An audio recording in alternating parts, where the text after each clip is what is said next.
October 8th, 2020, Ensign Peak, Salt Lake City, Utah.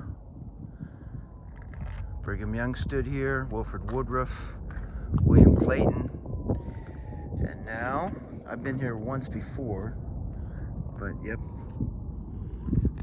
Manoftruth is checking out the view. So I'm going to talk a little bit about Juan Savin. I know a lot of people didn't pick up on the video I shot yesterday, but I'm going to make it clear and talk about Juan Savin, okay? My belief, strong belief, is that Juan Savin is John F. Kennedy Jr. So yeah, he's not dead, he's alive. And he did say to mark your calendars because he's going to make his appearance in Dallas as Trump's running mate on the 17th, Dallas, Texas. So, somebody in my video said, MOT, you've lost, you've gone crazy. And so it's just kind of funny. But I know I'm not crazy, but I do know a lot of truth because I'm a truth seeker. That's why I made my name Manoftruth back in the day. So I'm going to do a little bit of a deep dive on Juan Savin. He almost has 50,000 viewers on Twitter. So 50,000 viewers. So if you watch his clues, he's dropping every day. Truth bombs, truth drums, truth bombs. The evidence just builds and builds and builds. So we're going to take a moment to talk about Ensign Peak, okay? Look at this. Flags on Ensign Peak. Ensign Peak has been a place of much flag flying. Shortly after the coming of the Mormons in 1847, an American flag was flown from this summit. Early settlers may have also flown their special flag of the kingdom here. This kingdom flag was never formalized into an exact pattern, but likely had 12 blue and white stripes and one or more blue stars. It was likely flown from Ensign Peak as part of the first Pioneer Day celebration in 1849. I noticed that JFK Jr. dropped a thing about the 12 tribes of Israel, so I believe that the flag represents the 12 tribes of Israel. Okay? And this is high on a mountaintop, which goes back to, look at this one here, the summit. Before he left Nauvoo, Brigham Young said that Joseph Smith, the deceased prophet, had appeared to him in a vision and had shown him a place where the banner of liberty should wave.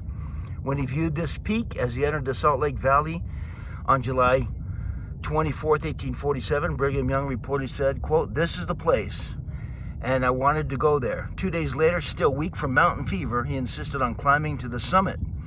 8 others made the hike with him, where they spent several hours in prayer and counsel.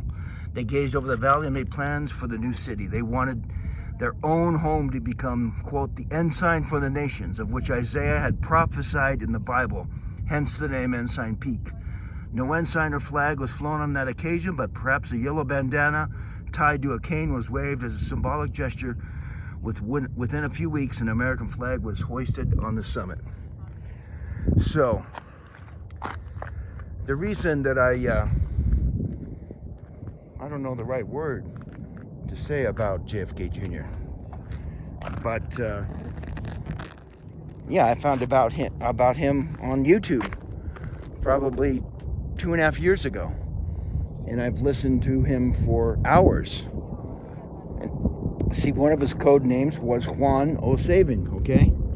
So Daniel Salerno, Daniel, look, all you got to do is just type Juan Savin in the YouTube bar and stuff will come up. Now it takes time, and I know everybody's busy, but if you want to make the time, you will see the case built stronger and stronger and stronger that Juan Savin is John JFK Jr., that he's alive. Okay? Now if you're okay, most people are just indoctrinated. They're indoctrinated, so they don't think outside the box. They don't think big.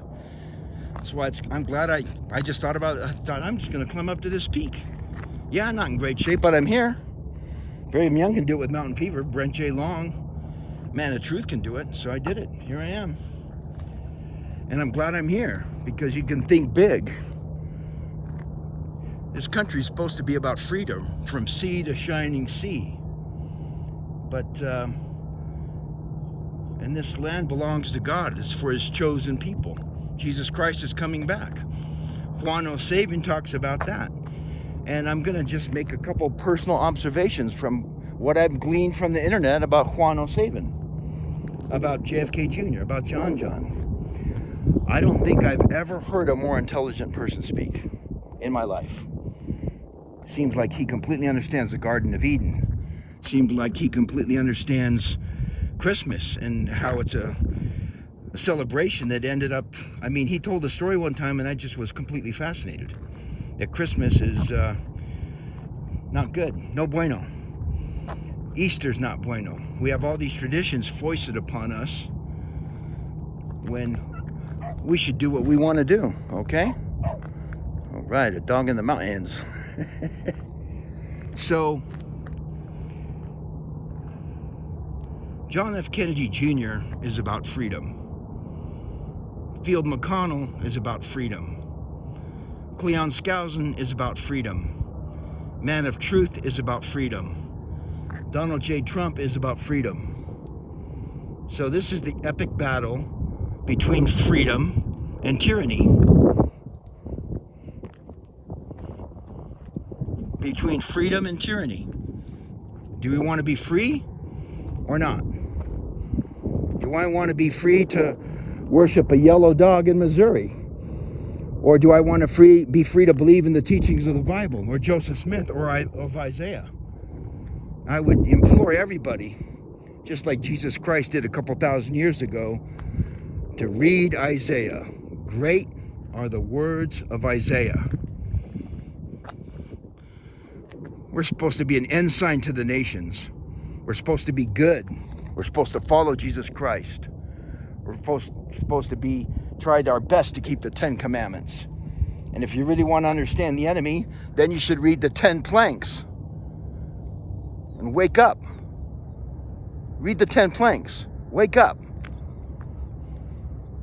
Why am I putting myself out here like this? Because this is the cataclysmic event of the history of this earth.